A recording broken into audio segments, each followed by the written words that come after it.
ठीक है, good evening सबको। हाँ, गुड इवनिंग सबको। या तो आपकी भाषा में जो भी बोलते हो, मुझे पता नहीं आप लोग क्या बोलते हो, तो सिंपल सलाम। सा गुड इवनिंग सबको बोल देता हूँ, चलेगा ना? बिल्कुल चलेगा, चलिए चलेगा बताइए। चलेगा। बिल्कुल बिल्कुल चलेगा, बिल्कुल चलेगा, चलो ठीक है, ठीक है। बट मैडम, आज क्यों मुझे कुछ अजीब सा लग रहा है आपने? आपका ये पीला क्यों सा दादा? चेहरा, पीला सा चेहरा, बेजान आंखें, क्या बात दादा है? कुछ पीला समझ सा में नहीं आता मुझे। नहीं दादा, पीला सा चेहरा नहीं, बस थक गई हूँ। अपने यहाँ पे रात हो गई है और नहीं, समझ में आप नहीं आ कुछ रहा है, या तो हो नहीं, सकता। आप कुछ छुपा रहे हो, आपका चेहरा कुछ मुझे अलग ही लग रहा है। हाँ दादा, वो आप अभी एकदम बेटी बाहर एकदम से गई है आप, ना, तो थोड़ा सा। हाँ, एकदम से पसीना पसीना दिख रहा है आपको। थोड़ी सी बॉडी में कपकपी भी दिख रही है। क्या बात है? क्योंकि थोड़ा सा स्ट्रेस हूँ, थोड़ी सी स्ट्रेस हूँ किस दादा। बात का, किस बात का स्ट्रेस है आपको? अब ऐसे तो कैसे बताऊं, बहुत सारी चीजें होती, घर गृहस्थी है तो, बट है अभी फिलहाल। अभी समझ में नहीं आ रहा है कैसा है, बट बच्चों को लेके कुछ ना कुछ हो जाता है। यस, ये है अपना स्पेन। स्पेन के पेशेंट को किस बात का डर है समझ में ही नहीं आता। वो न तो खुद समझ सकता है, न हमें समझा सकता है। बस डर लगता है। किस बात का डर लगता है वो हमें कोई आउटलाइन नहीं दे पाएगा। ये है हमारा स्पेन। स्पेन से मिलती जुलती है मस्टर्ड। दोनों के सिम्टम्स 90% एक सरीखे हैं। बट जहाँ स्पेन में डर है, वहाँ मस्टर्ड में आपको उदासी और निराशा मिलेगी। ऐसे देखा जाए तो स्पेन को हम लेते हैं फियर रेमेडी में। फियर रेमेडी में कौन कौन सी रेमेडी हमारे पास है, हमने शायद सीख लिया है पहले भी। मिमुलस है, रोकरोज है, फिर स्पेन है, रेड चेस्टनट है। रेड चेस्टनट चेस्टनट को भी फियर में ही ले लो, क्योंकि वो भी अपने बिल्कुल जाने दादा। पहचाने लोगों के लिए डरता है। हर ओवर एक बात एंजाइटी। के लिए डरता है। ठीक है, अब आगे चलते हैं। तो पेशेंट को ये दौरा कब पड़ता है? अचानक से अटैक कर देता है, जैसे टेररिस्ट अटैक करते हैं ना, अचानक से, वैसे ही बिना इन्फॉर्म किए ये अटैक कर देता है। बट इसकी सबसे बड़ी बात, खासियत क्या है? वो जैसे अचानक से आता है ना, वैसे अचानक से चला जाता है। हमला किया, भाग गए, वो रुकेगा नहीं, थोड़ी देर में चला जाएगा। ये थोड़ी देर में क्या होता है, जो भी पेशेंट पे हमला होता है ना, ये अचानक डर का, उसकी बोलती बंद हो जाती है। जैसे मैंने अभी रितु मैडम को बताया ना, उसी टाइप से उसका चेहरा पीला पड़ जाता है, पसीने से भीग जाता है, रोंगटे खड़े हो जाते हैं। कभी कभी ऐसा होता है, थोड़ी देर के लिए पेशेंट न तो सुनता है, न ही बोलता है। उसके साथ वाले घबरा जाते हैं कि ये क्या हो गया इसको। बट वो सोचते हैं, उसको पूछते हैं, उतनी देर में पेशेंट बाहर आ जाता है। कभी कभी लंबा भी चलता है। जब उसको पूछा जाए कि भाई तेरे को क्या हुआ था, ये वो कुछ नहीं बताएगा, क्योंकि उसको खुद को पता नहीं था कि क्या हुआ था, क्या हो रहा था। ये स्पेन है। क्या होता है, वो जल्द घबरा जाता है। उसका डर किस टाइप का है, हमने कभी कभी अनुभव किया है कि जैसे अचानक से हमें लगता है ना कि ओर चार हमारी चारों ओर काले बादल छा गए हैं, अंधेरा ही अंधेरा दिखता है। ये स्पेन, उसको लगता है कि अब चारों ओर अंधेरा है, मेरा एंड टाइम आ गया है। ये भी स्पेन का सिम्टम है। बट सबसे ज्यादा देखने वाली बात, समझाने वाले ने समझाया स्पेन को इस तरह कि स्पेन ये है, स्पेन वो है, इसका डर इस टाइप का है, ऐसा ऐसा होता है।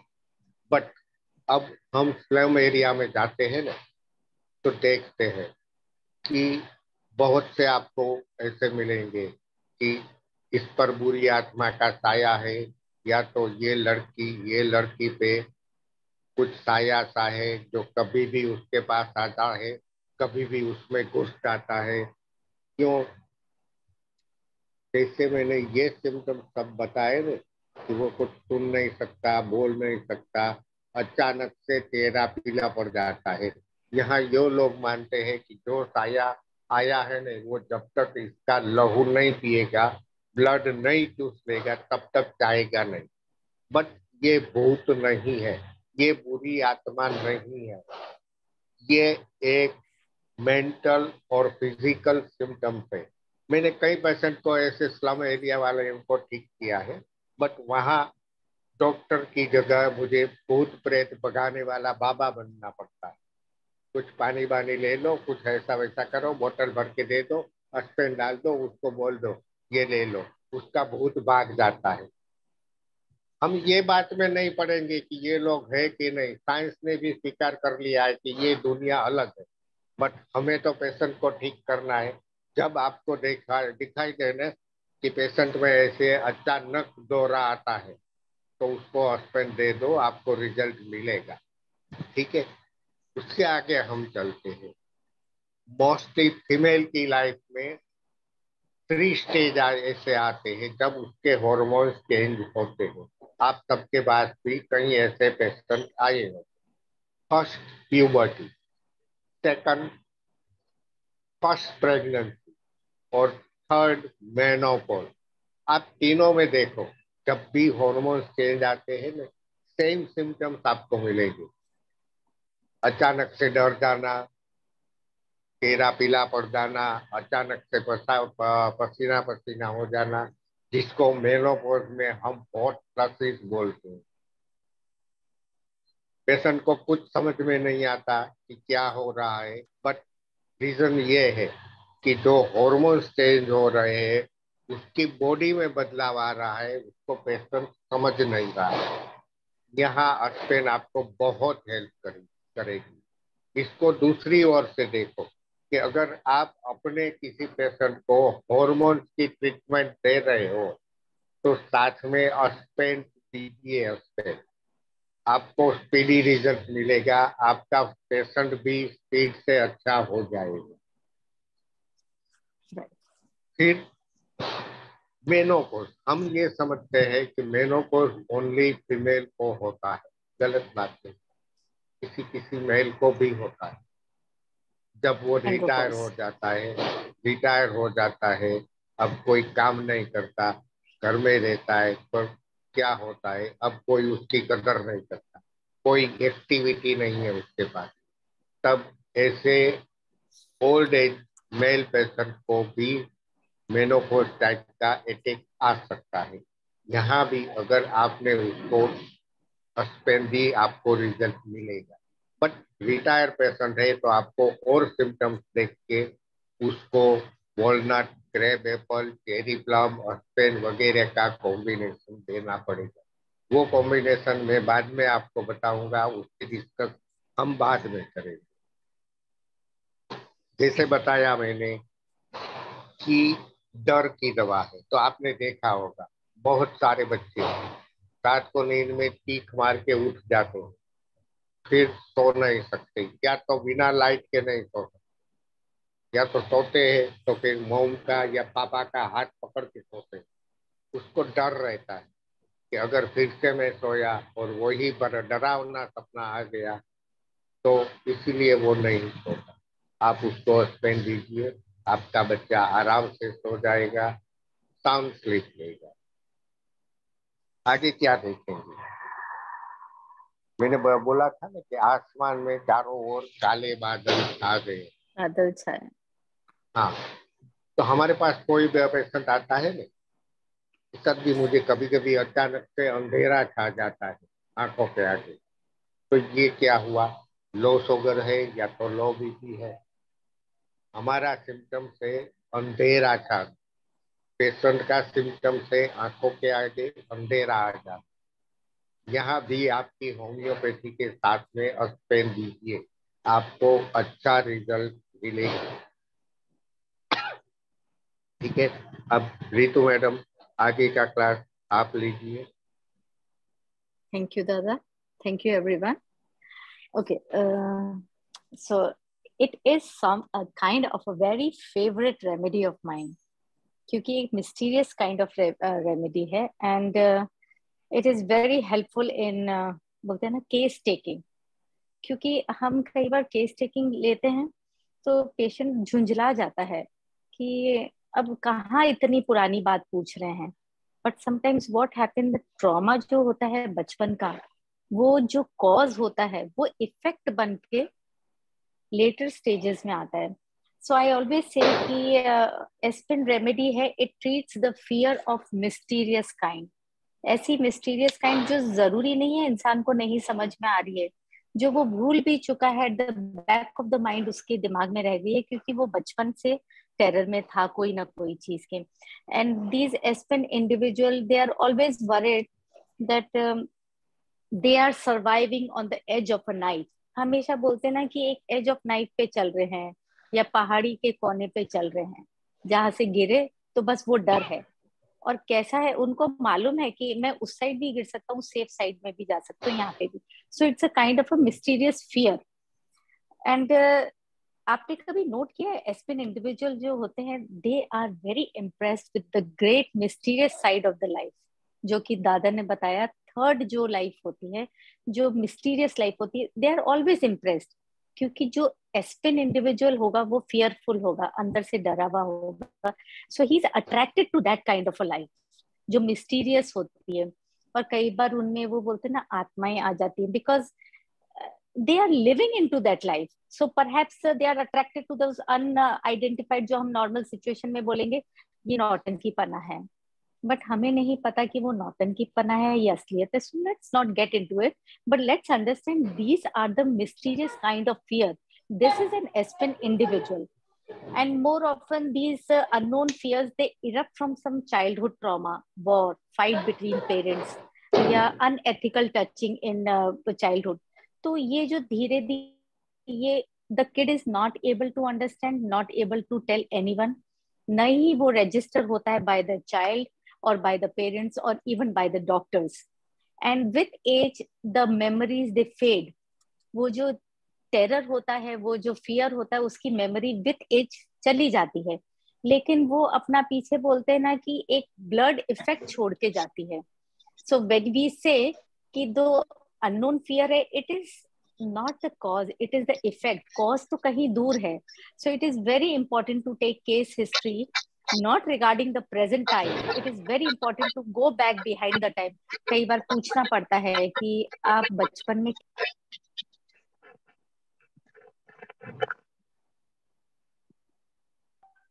हेलो, हेलो, आई एम हाँ आवाज आ रही है आपको? ओके। हाँ हाँ, आ रही है। सो सो वो बचपन का जो चीज है, वो जो कॉज है, वो अब इफेक्ट बन के आ रहा है, पर वो पेशेंट को भी एहसास नहीं होता है, क्योंकि वो कभी रजिस्टर ही नहीं करना चाहता है। हम कभी भी बुरी चीज रजिस्टर नहीं होने देते हैं। हम उसको एक बोलते हैं ना, एक दिल के कोने में बैठाए रखते हैं कि उसे टच नहीं करना है। सो वो इफेक्ट बन के बाद में उभरता है, और हम समझ नहीं पाते हैं। क्योंकि अगर पेशेंट बोल रहे हैं मुझे नहीं पता, तो बट ऑब्वियस है नहीं पता होगा। वो डॉक्टर का काम होता है पता करना, to go back into his childhood, in their childhood, then it is. और समटाइम्स ये बहुत अच्छी चीज भी हो सकती है, you can take it in a positive manner, that is the six sense होती है। तो इंट्यूटिव मैनर भी होता है किसी का, वो एक बहुत अच्छा इंट्यूटिव भी पर्सन हो सकता है सिक्स सेंस के द्वारा, इन अ सेंस की their feelings can register a future catastrophe और द प्रेजेंट मेनेस। वो बता सकते हैं कि आगे क्या होने वाला है। तो ऐसे भी लोग होते हैं, इनको पॉजिटिवली लिया जाए, ये इंट्यूटिव लोग होते हैं। बट इसमें भी since they are very sensitive, तो ये भी इनके ऊपर बर्डन होता है कि अगर फ्यूचर में ये होने वाला है तो कितना बड़ा कैटास्ट्रॉफ हो सकता है। So this is also a burden. वो भी एक फियरफुल सिचुएशन में जा सकते हैं। तो जरूरी नहीं है कि नेगेटिव वाले ही फियरफुल सिचुएशन में जाए। पॉजिटिव जिनकी सिक्स सेंस स्ट्रांग होती है, जो फ्यूचर कैटास्ट्रॉफ या प्रेजेंट में जो होने वाला है, जस्ट अभी होने वाला है, they can understand, but that is also a burden on them, और वो भी इस फियरफुल सिचुएशन से निकलते हैं। सो it is very good remedy for panic disorder of any kind, जैसे अभी दादा ने भी बताया, प्रोवाइडेड इट इज अनआइडेंटिफाइड। अगर जैसे ही पेशेंट बोलता है पता नहीं, ड्रीम कैसा आया पता नहीं, फिर आप उसको पीछे ले जाएंगे, वो धीरे धीरे परतें खुलती जाती है एक अनियन पील की तरह। पहली परत खुलेगी, दूसरी परत खुलेगी, तीसरी परत खुलेगी, एंड इवेंचुअली आपको समझ में आएगा जो इफेक्ट है, हम जिसे कॉज समझ रहे हैं वो कॉज नहीं है, कॉज कहीं पीछे छुपा हुआ है। इसीलिए बोलते हैं कि it is a panic disorder of unknown unidentified reasons. और इसके पैराफंक्शनल साइंस होते हैं, पर्सन विल बिकम वॉबली, और बोलते हैं ना पेट में मेरे है ना गुड़गुड़ हो रही है, या मेरे पेट में बहुत अजीब तरीके की फीलिंग हो रही है, सिंकिंग फीलिंग हो रही है, फेंट हो जाता है इंसान, ठंड लगती है, जैसे दादा ने बोला कि रोंगटे खड़े हो जाते हैं, कभी कभी हॉरेंडियसनेस भी होती है। So these are all para functional sign. आप जब हिस्ट्री ले रहे हैं तो आप ध्यान रखिए कि पेशेंट की तरफ ध्यान से देखिए कि उसके चेहरे के हाव भाव कैसे बदल रहे हैं, डर गया है जैसे पीला पड़ गया है चेहरा। So everything has to be noted down very precisely. तो हम लोग अक्सर जब हिस्ट्री लेते हैं, मैं दादा, तो वी आर ग्रुप ऑफ 4। तो पेशेंट ये समझता है कि सारे सवाल मैं क्यों कर रही हूँ, लेकिन मैं सवाल करती हूँ उतनी देर में तो दादा रेमेडी निकाल चुके होते, क्योंकि उनका काम एक ही होता है, वो पेशेंट को देखते रहते हैं, बराबर देखते रहते हैं कि कब पेशेंट की नजर इधर उधर घूम रही है, कब पेशेंट हकला रहा है, या धीमे हो गया है, या एकदम गुस्सा हो गया है, या पानी पानी हो गया है, या एकदम ठंडा हो गया है, या रोंगटे खड़े हो गए। ये सारी चीजें वो नोट करते हैं और उनके सिम्टम्स और उनकी रेमेडी वो 2 मिनट में निकाल लेते हैं। So and every every patient has got, एक ऐसी होता है कि होम्योपैथी तो दवाई लगती है, that's the reason they are coming to us. But पहला महीना ऐसा होता है कि वो खुल नहीं पाता है, अपनी हिस्ट्री दे नहीं पाता है, वो डर होता है, अगेन वो डर होता है कि मेरे बारे में क्या सोचेंगे, मैं क्या चीज छुपा रहा हूँ या क्या नहीं बता पा रहा हूँ, मुझे खुद को भी नहीं पता। So that is 1 month when दादा इज ऑलवेज गिविंग बीएफआर। वो बीएफआर देने से पेशेंट थोड़ा सा सटल होता है, और पेशेंट थोड़ा सा नेक्स्ट मंथ खुलने की कोशिश करता है, उसका डर चला जाता है। So aspen is a very mysterious kind of a very beautiful remedy. In fact मुझे ये याद था कि मैं जब फर्स्ट टाइम दादा के पास आई थी, आई वॉज हिटिंग मेनोपॉज, और मैं दादा के पास आई थी, मैंने उनसे पूछा था कि आपने मेरे को एस्पिन दी है क्या। तो वो बताते कभी नहीं है कि मैंने क्या दिया है, पर हाँ जब मेरे सारे मैं ठीक होने लगी, तब उन्होंने मुझे बताया था, हाँ वो एक रेमेडी जरूर दी थी। आज तक उन्होंने बताया नहीं कि क्या क्या दिया था, कि because every time he used to change, but this is one remedy which is generally given to the patient in the very first month, so that person settle हो जाए और उसका डर थोड़ा सा कम हो जाए, जो भी काइंड ऑफ डर है जो वो नहीं समझ पा रहे हैं। सो मैडम आई एक गेस बात बताऊं, दैट इज एक, एवरीथिंग। जी एक दादा बात बताऊं। जब ये बताइए। हमारे ये सब दोस्तों के साथ लास्ट फ्राइडे मेरा पहला क्लास था ना, एग्री मोनिका। जी जी। हाँ, तो सब पाकिस्तान के हैं, सभी डॉक्टर्स लोग हैं। मैं भी थोड़ा घबरा गया था।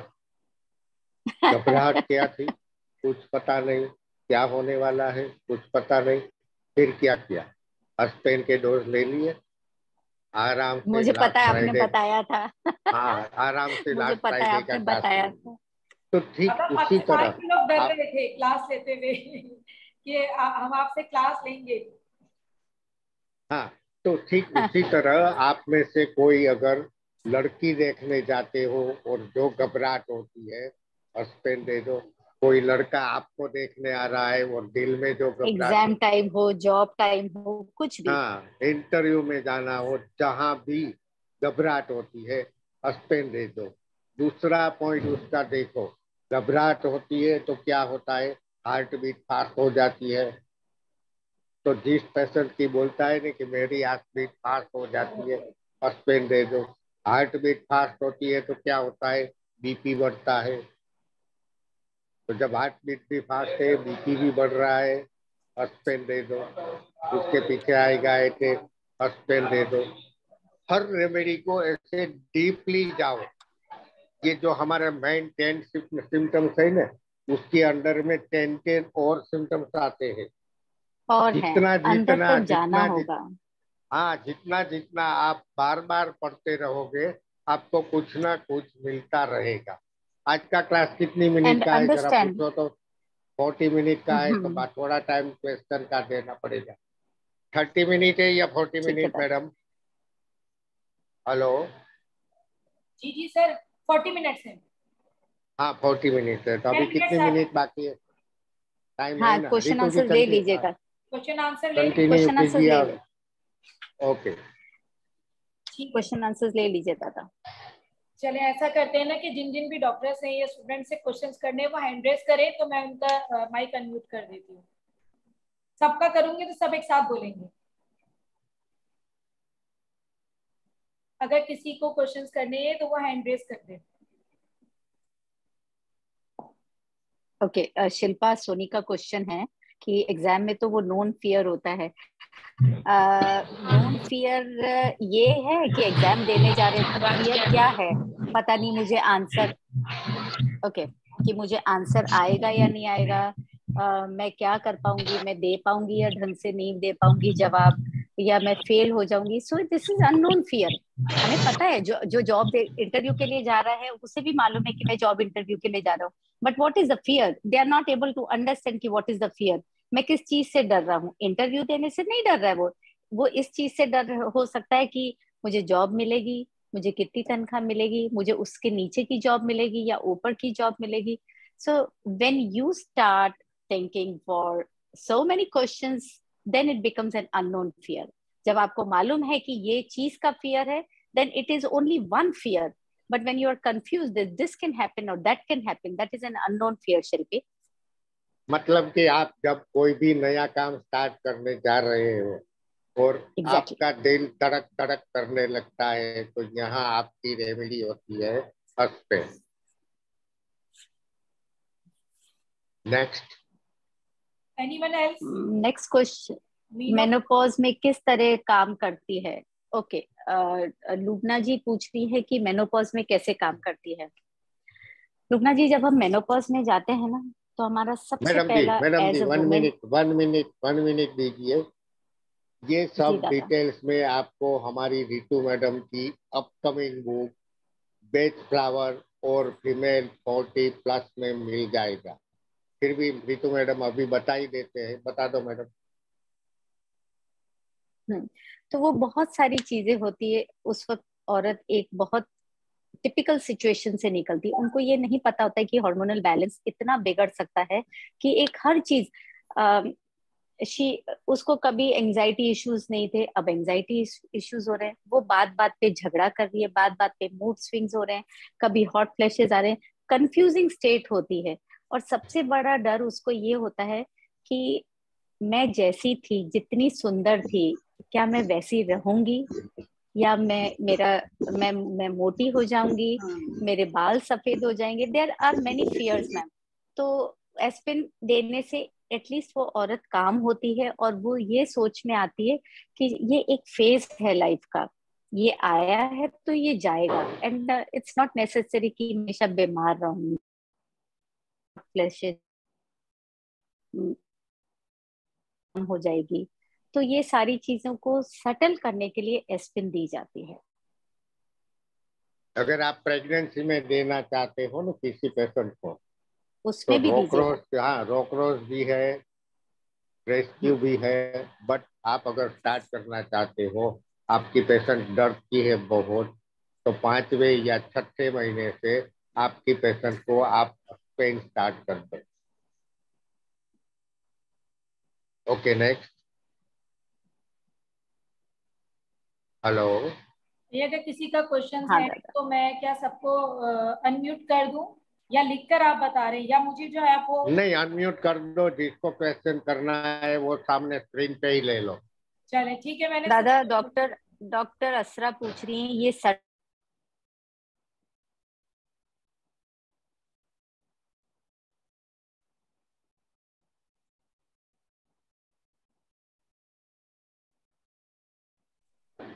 दादा,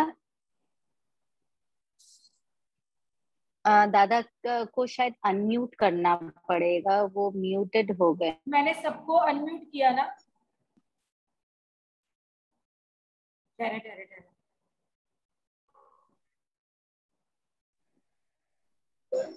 हेलो।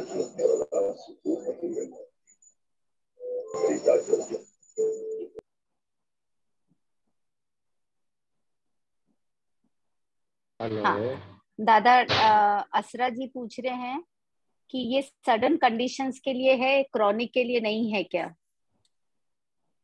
अब आप जवाब दीजिएगा। सडन आप किसको बोलते हैं और क्रोनिक किसको बोलते हैं? डिपेंड।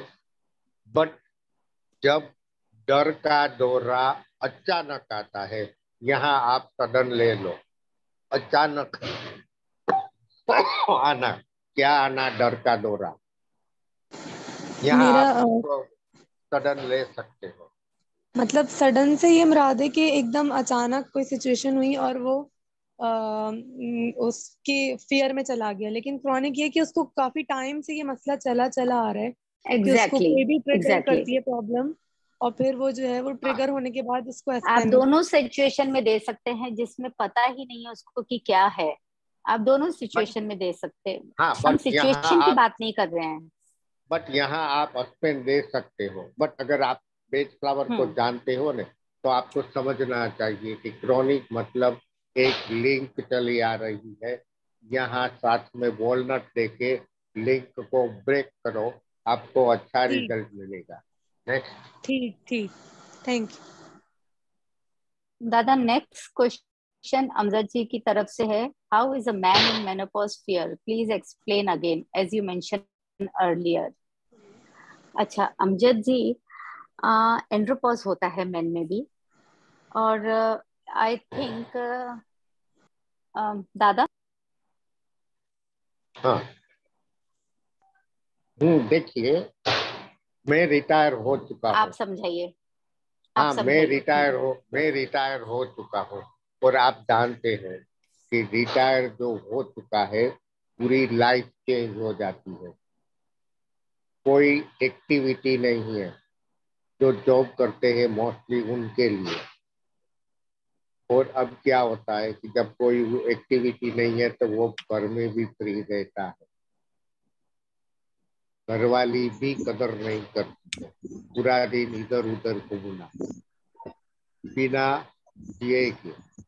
फिर उसको आहिस्ता आहिस्ता से ये डर लगने लगता है। इसको मेनोपॉज बोलते हैं। बट मेरा कहना यहाँ पर ये था कि ऐसे मेनोपॉज के हालात में आप स्पेन दे सकते हैं। मेनोपॉज के बारे में नहीं समझाया था, स्पेन के बारे में समझाया था कि जब आपका कोई मेल पेशेंट रिटायर है, ओल्ड एज है, और इसको कोई ऐसे सिम्टम्स है, तो शायद ये मेनोपॉज हो सकता है। और यहाँ आपको स्पेन हेल्प करेगी। ठीक है। And another thing is that, to be very precisely and to be very frank, even sexually they are affected. Their life is affected after a certain age. तो वो बहुत बड़ा एक फियर होता है आदमियों के लिए. It is a big fear for them also. Sexually हम लोग भी अफेक्ट होते हैं, वैसे आदमी लोग भी होते हैं. So this is also a kind of a fear which normally men don't accept. वो इतनी आसानी से एक्सेप्ट करते नहीं है इस चीज को, और न ही वो शेयर करते हैं किसी के साथ. साथ में लाइकोपीडियम 1M दे दीजिए। हाँ, वो एग्जैक्टली वो फियर उसके लिए है. लेकिन अभी वो समझने का था कि मेन मेनोपॉज में फियर कैसे आता